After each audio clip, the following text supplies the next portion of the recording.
When my adoptive parents found their real daughter, I smartly decided to move out. But when the real daughter found out I was just moving to another villa, she said with tears in her eyes, "I'm here to join this family, not to break it apart." I was touched and chose to stay. But soon she started framing me with petty tricks. My adoptive parents didn't want to believe me, the stand-in daughter, and began taking sides. I finally understood she didn't want me to leave simply. She wanted me gone with nothing. Realizing this, I packed up my things. Well, actually, I packed up the real daughter's and my adoptive parents' things. After all, I owned the whole estate. A shrill scream jolted me awake from my sleep. I threw on a jacket and stepped out of my bedroom. Just outside, my adoptive mom, Wendy, came over quickly, looking furious. It was odd because Wendy has always been gentle, never even raising her voice. But now she was scolding me harshly. "Linda, why would you treat Clara like this? She's suffered outside all these years. We finally found her and you mistreat her?" I looked around, confused. How did I mistreat her? Wendy got angrier as she saw I wasn't regretting anything. My adoptive dad, Mike, looked disappointed. The maid, Candy, seemed like she wanted to say something but didn't. Clara, the real daughter who had just reunited with us last week, was tearfully hiding behind Wendy. She sobbed, "Mom, don't blame Linda, it's my fault." That only made things worse. Wendy shot me a fierce glare. "Look at your sister. Even now she's standing up for you. I've raised you for over a decade and this is how you repay us?" Before I could respond, Wendy turned and gently patted Clara's back. "Clara, you're such a good kid. You're trying to avoid conflict, but this is your home. You shouldn't have to endure anything here. I promise you'll get justice today." She glanced at Mike. "Are you mute? Your daughter's suffering, and you're not doing anything?" By now I was getting annoyed. It was just past 5 in the morning, and here I was being put through this drama. My tone became impatient. "What exactly happened? Could you please cut straight to the chase?" Candy couldn't hold back anymore. Her words came out quickly. "Miss Clara said you forced her to live in the storage room. Mrs. Heard noises there this morning while exercising and discovered the situation." I internally rolled my eyes. Who knew that stories from novels could actually happen in real life? I knew I couldn't get angry. The angrier I get, the guiltier I'd seem. I calmly explained, "I set up a sunlit room for you. Its size and layout just like Mom and Dad's master bedroom. When did I ever make you sleep in the storage room?" Clara, her eyes red like a rabbit's, shot me a quick glance and said rapidly, "Yes, it's all my fault. I chose to sleep in the storage room. Don't blame Linda, Mom and Dad. Please don't." Her words were like adding fuel to the fire. I tried to contain my anger. "Or what? Clara, look down or I'll feel guilty." I couldn't help but let out a cold chuckle. "Feel guilty? Don't you feel guilty for twisting the truth, accusing me of making you sleep in the storage room?" Clara just cried silently, not speaking up. Wendy scoffed, "You dare threaten your sister in front of us? Who knows how you treat her when we're not around?" Mike erupted, "Clara's so obedient. Why would she choose the storage room over a luxurious bedroom? Today you owe us an explanation or else—" I was done explaining. I pointed to a security camera not far away. "Clara might not realize there are cameras everywhere in this house. You've only been here a week. We can check every frame to see if I ever forced you." Wendy and Mike exchanged looks. I'm so confused with anger. "Yes, we'll check the footage. Once the evidence is clear, I'd like to see how you explain then." Clara turned pale at the mention of cameras, looking as if she'd been struck by lightning. She shook her head, but Wendy and Mike didn't notice, pulling me and Clara towards the surveillance room downstairs. But before we got there, Clara kneeled. "Mom, Dad, this is all my doing. Linda set up a nice room for me. But I'm so used to hardship that I felt unworthy and snuck to the storage room after everyone fell asleep." Wendy and Mike were stunned. It took Mike a moment to speak. "Why did you just say it was Linda who made you sleep there?" Clara shook her head. "I didn't. I was scared seeing you upset and couldn't speak properly. You misunderstood. I've been through so much suffering that I'm just timid. It's all my fault." I stood there, face stoic, waiting for an apology from Wendy and Mike. But instead, they helped Clara off the ground. Full of pity, "Our darling suffered enough.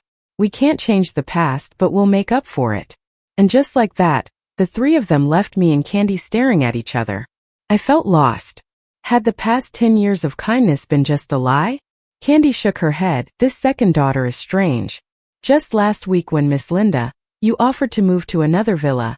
She insisted with tears. I'm here to join this family, not to separate it. And now this. Hey, how come Mr. and Mrs. are so biased towards the second miss? Anyone can tell she's making stuff up. Candy paused. What's your plan now, miss? I forced a smile. Clara just came back home. Mom and Dad feel guilty, so I'm not mad. They were really good to me before. Let's see how it goes. Candy sighed. Yeah, they really treated you well before. After what happened last time, Clara seemed scared of me, probably thinking I'm not someone to mess with. So she didn't cause any trouble, just made some snarky comments now and then. And Mom and Dad eventually realized they misunderstood me, so they got me a bunch of gifts to apologize. Then, about a month later, Clara's birthday party was coming up. She cautiously walked into my room. Sis, I'm really sorry about what happened before. But it wasn't my fault. It was Mom and Dad who misunderstood you. I always explained it to them. Before I could say anything, Clara pulled out a bag from behind her. This is a dress I got for you as a peace offering. I hope you wear it to my birthday party. If you show up wearing it, Mom and Dad will definitely be happy. I glanced at the dress. Clara really went all out. It was one of my favorite styles and in my size. But I knew she wasn't doing it out of kindness. I took the dress without any emotion and tugged at it. Sure enough, the seams came apart, and it turned into a pile of rags. No need to imagine how embarrassing it would be to wear that to the party tomorrow. Clara's face changed and she quickly explained, It wasn't me. It must have been the store clerk. I sneered and threw the dress back. Is this some sort of joke? You keep acting like this? Forget the room incident already. Or is your face not sore anymore? Clara glared at me and suddenly smirked. You're just a replacement picked up from the orphanage. How dare you talk to me like that? Now that I'm back, there's no place for you in this house. I found it funny. Clara suddenly rushed up to me and whispered, Sure, I lost last time. But now I see clearly Mom and Dad love me more. So you got lucky with the security footage last time, but this time there's no cameras. Let's see what you do now. She was definitely up to something. Before I knew it, she slapped herself hard and said, Do you think I'm really scared of you or wanted you to wear that dress? I just want you gone before I reveal my identity. I don't just want you out of this estate. I want you gone for good, leave with nothing. The affection of our parents, your money, clothes, jewelry, and that fiancé of yours, all mine. Clara was hitting herself continuously, but it wasn't working, so I smiled and pointed to some scissors. You need blood to make it serious. She took the scissors, took a deep breath, and stabbed herself in the palm. She winced in pain but feared it wasn't enough, so she ran into a mirrored wall nearby. Now it was severe.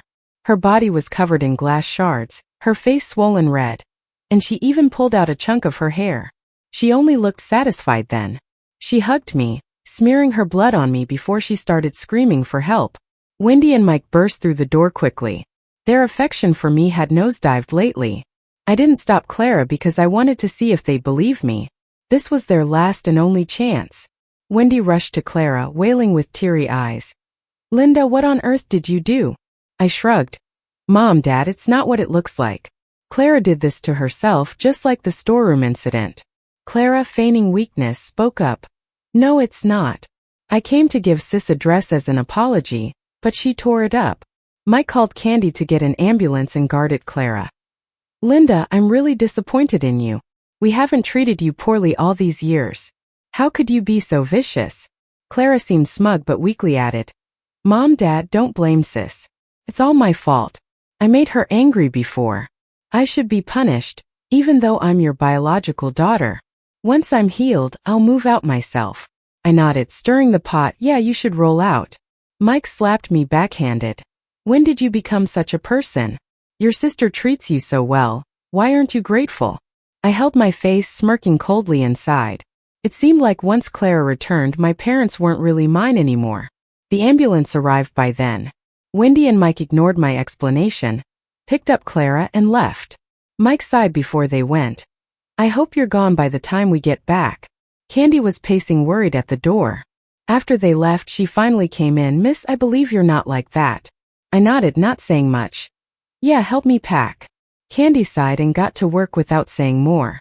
Because Clara was seriously injured, the party scheduled for the next day was cancelled. She didn't return home until a week later, with Mike and Wendy helping her. When Mike and Wendy saw me, they were a bit annoyed. It's been a week. Why are you still packing? Didn't we tell you to move out quickly? Clara glanced at the pile of luggage in front of me and frowned. Sis, our parents were just joking. I've recovered now. You don't need to pack all these things and leave the house. I only have this one life. Even if you want to hit me, just make sure you don't lose your temper too much in the future. Anger damages the liver. Just apologize to Mom and Dad. They love you so much, and as long as you apologize, they will forgive you. I chuckled. Who said I was leaving? Clara's prepared speech was stopped by my words. She awkwardly said, if you're not leaving, why pack all this stuff? You can't possibly be kicking us out and taking over, right? I nodded. You've finally figured it out. This is your luggage, I've packed it for you. You can leave now. Clara froze for a moment, then said angrily, why? You can kick me out, but why our parents? Candy, who was by my side, rolled her eyes. Miss Clara, this is Linda's house. Candy's right. Not only is this estate mine, but I'm also the largest shareholder in the company. As soon as I said this, the three people at the door looked shocked. Clara looked in disbelief. That's impossible. I took the property deed from Candy and smiled at Mike. Mike, after living here for a few years, have you forgotten who the landlord is? Mike and Wendy exchanged glances, their faces pale and speechless. Clara didn't get it though and sneered. Even if the estate is under your name, our parents actually paid for it. They can take it back whenever they want. They've loved you for over a decade. And this is how you repay them? Did you plan all this, forcing them to put the house under your name? I know you're unhappy since I came back. First, you threatened to leave. Then you hinted for me to move into the storage room. But after all that, our parents still didn't listen to you. You even tried to beat me up, but they didn't even punish you, just asked you to move out. They didn't even break the adoption. What more do you want from them? From me? Do you want me dead? Clara's manipulative speech was quite something. But as she went on, nobody paid her any mind and she felt awkward. She turned to Mike and Wendy saying, Mom, Dad, I know you love her, but after all this, aren't you mad? Mike and Wendy pulled Clara's sleeve and shook their heads, signaling her to be quiet. Clara couldn't understand their embarrassment and asked, Mom, Dad, what's wrong? Wendy sighed. This estate wasn't bought for Linda by us. It was a gift from her fiancé, Nolan, as an engagement present. In truth, I purchased the estate to make them comfortable. To avoid them questioning my identity, I spun a story that Nolan gifted it. Clara almost lost her balance, probably regretting her rash actions. She lost both the party and the estate. But she quickly recovered and snapped. A fiancé is also engaged to the family. Not just you. Without Mom and Dad, you're nothing. I'll give you a chance. Leave on your own and I'll even send a few grand each month for your expenses. If you refuse, I won't hesitate to tell your fiancé what you've done and cut off the adoption. Do you think he'll still want you? I ignored her and instead looked directly at Mike and Wendy. I've always remembered your kindness. But if you don't want to live with me, there's nothing I can do. Wendy looked awkward but insisted. Linda, if we move out, we'll have no ties. You won't be our daughter anymore. I had guessed this and pulled out an agreement to sever the adoption. No, it's not that I don't want to be your daughter. You're the ones who don't want me. They angrily signed it and left without hesitation. Clara couldn't bear it. She held on to Wendy and Mike, crying, Mom, Dad, she's the one who should leave, not us. But her protests were useless. With the help of security, she was practically carried out of the estate. 10. After cutting ties with Mike and Wendy, they quickly tried to distance themselves from me and canceled all the cards they had given me. They seemed to think I'd regret it. Wendy even called with a superior tone. What good is an estate when you can't even pay the upkeep or staff salaries? I wasn't upset. I laughed and said, Mom, I told you, even if we sever ties, I'll remember the good you did for me over the years. If you ever need my help, I'll be there. Seeing me remain defiant, they stopped calling. A few months later, at Nolan's birthday party, Clara showed up uninvited. She was wearing a white dress, looking just like a second version of me. Clara ran over to me, Sister. How have you been these months? Dad and Mom are super worried, thinking you might be struggling. Seeing you're just fine now puts my mind at ease. Once she said this, the loud room suddenly went quiet. Everyone turned to look at me. What's up, Linda? Clara sighed, her eyes floating towards Nolan. She hinted, "Didn't sis tell you? She's been kicked out of the house. I'm the family's only daughter now." Maybe she didn't dare to say anything. If people knew you came from an orphanage, they'd look down on you. Sis loves the attention too much to tell the truth. But I've been wondering, where did sis get her money? Did she scam people using the family's name? Or maybe she earned it in another way? Nolan didn't know about me cutting ties with my family since he'd been abroad on business for months. He looked at me worriedly. "Linda, what's going on? Why didn't you tell me?" I chuckled. "Why make a fuss? They didn't want me, so I moved on. I'm better off without them." It was obvious Nolan cared about me, but Clara didn't see it that way. She smiled slyly, continuing, "Nolan, I know you're sis's fiancé, but she used your gift to our parents to trick them out of their property. She dared not tell you the truth. And after sis beat me up, Dad slapped her too." Nolan didn't say anything, but he wasn't happy. Especially hearing about Mike hitting me. He almost broke the cup in his hand.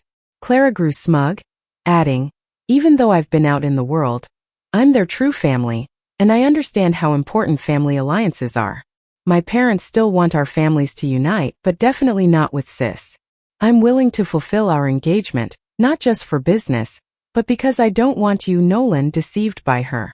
She stopped, staring directly at Nolan. Too bad. Nolan was focused entirely on me, only caring if I was okay. His gaze made me a bit shy, so I gently patted his face. "About as hard as this, I'm fine now, don't worry." No one paid Clara any attention, leaving her feeling awkward. She smirked. "Sis, stop joking around.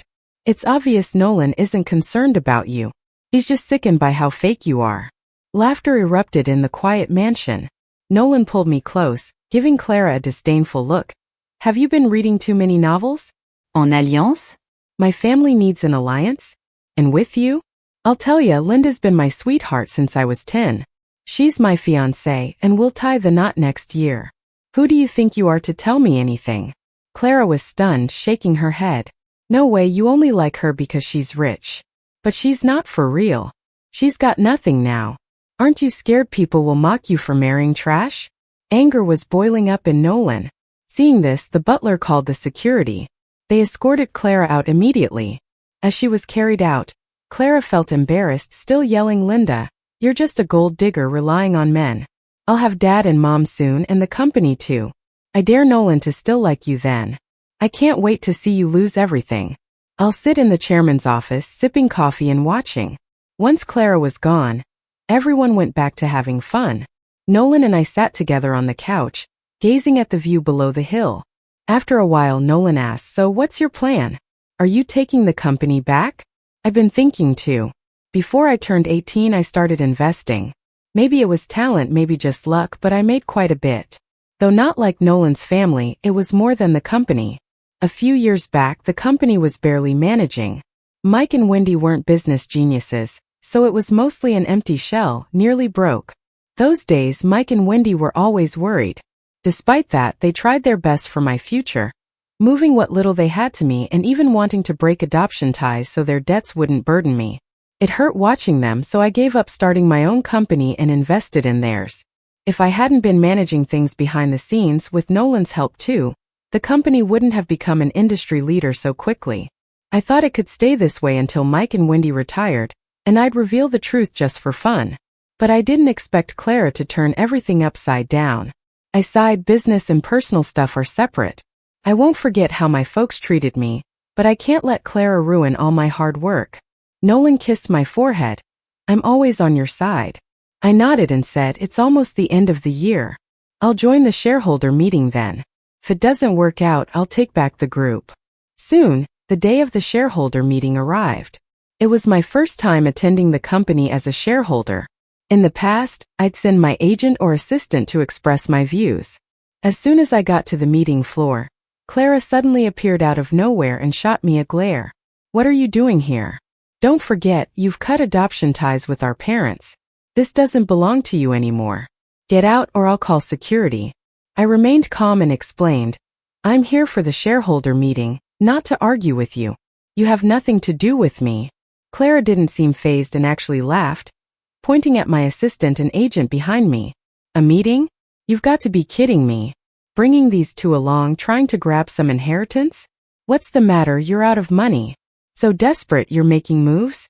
If you kneel down and apologize and give Nolan back to me, maybe I'll consider giving you $5,000 a month so you can at least eat. Just then Mike and Wendy walked over. Mike looked surprised. What are you doing here? Last time I was in the hospital, I just wanted you to visit. You threw Clara out and now you're back for what? Sick? My heart skipped a beat, but seeing Mike in good shape eased my mind. Wendy didn't look too pleased either. We'll talk later. We have shareholders meetings these days. We don't have time for you. And don't forget, it's you who wanted to break adoption ties. We haven't forgiven you yet. At that, my manager cleared his throat and stepped up. Mike and Wendy shifted expressions quickly, hurrying over to shake hands with him, apologizing. Jason, sorry, you caught us at a bad moment. This is my adopted daughter causing a scene over money. The meeting room is ready, Clara, take Jason there. Clara was frozen in place until my manager spoke. Mike, she's actually the major shareholder here. I'm just her runner. That was like a bolt of lightning in spring. Mike and Wendy's faces turned dark. Clara, though, started acting crazy. Mom and Dad, don't listen to her. She's an orphan, no way she achieved this. It must be because of Nolan. But Nolan was supposed to be my fiancé. I sighed, sorry to disappoint you. This has nothing to do with Nolan. When your parents had company troubles, I hadn't even agreed to be with Nolan. The commotion drew many shareholders over. Mike's expression was priceless, realizing Nolan couldn't be the reason. After all his years in business, such a simple thing wasn't hard to figure out. Wendy signaled her assistant with a look to drag Clara away. But Clara wouldn't go easily.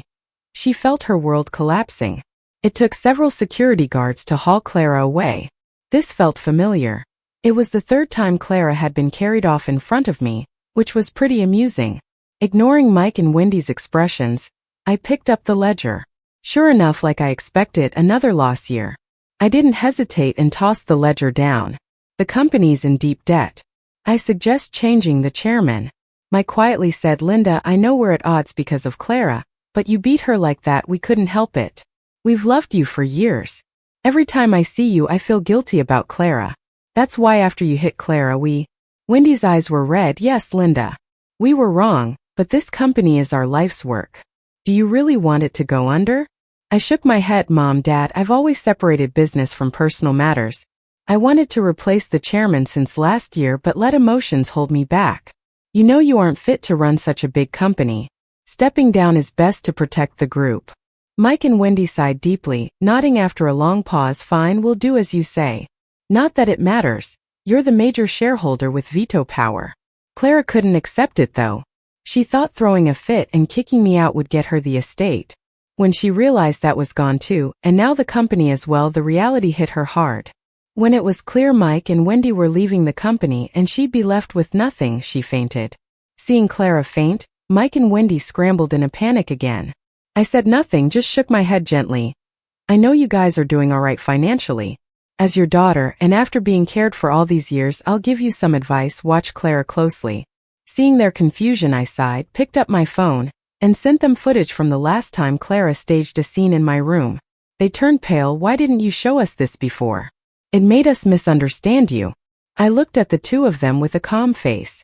The day she knocked on the door, I thought something was off, so I recorded it. I considered showing it to you guys, but what difference would it make? The first time there was surveillance, you didn't believe me. What good would a video do the second time?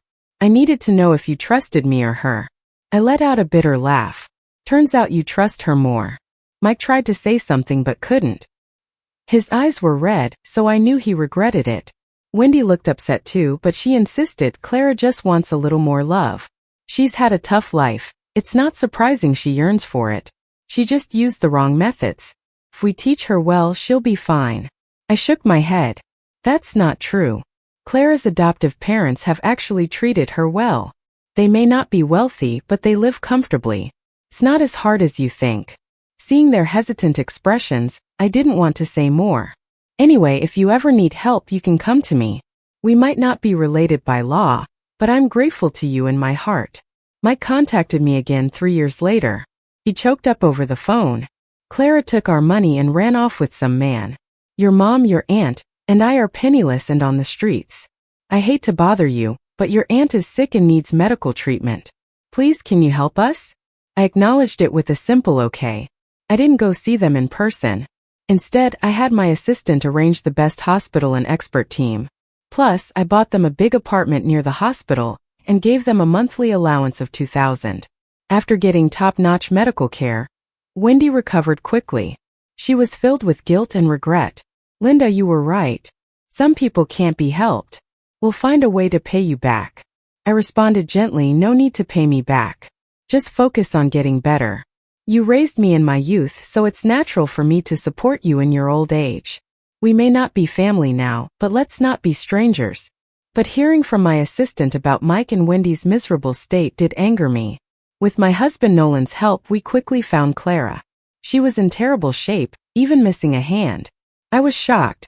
Nolan, are you crazy? How could you hurt her like this? She did wrong, but that's for the law to handle.